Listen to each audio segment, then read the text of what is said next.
అనగనగా ఒక దట్టమైన అడవిలో ఒక మామిడి చెట్టు మీద ఒక చిన్న పిచ్చుక ఒంటరిగా నివసించేది. అది చిన్నదే కానీ చాలా తెలివైనది.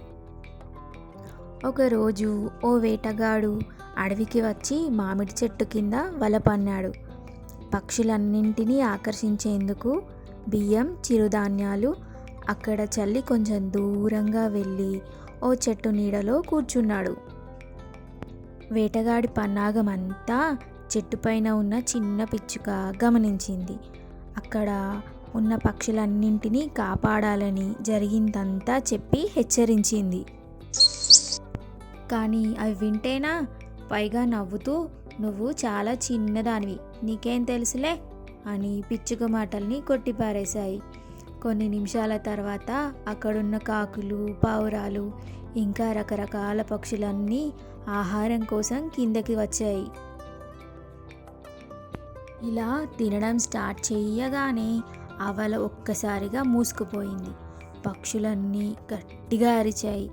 ఎంత ప్రయత్నించినా బయటపడలేకపోయాయి.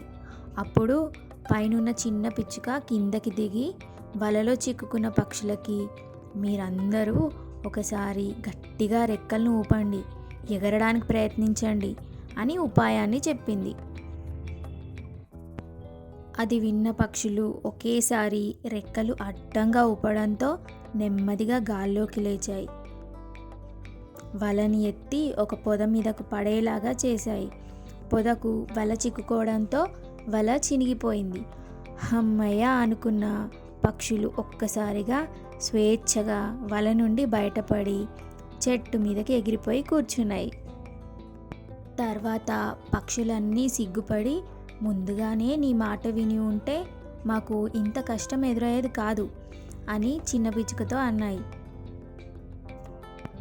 తెలివి అన్నది పరిమాణంలో ఉండదు, మన బుద్ధిలో ఉంటుంది అని అంగీకరించి ఆ చిన్న పిచ్చుకకి థ్యాంక్స్ చెప్పాయి. దూరంగా ఉన్న వేటగాడు ఇదంతా చూసి ఆశ్చర్యపోయాడు.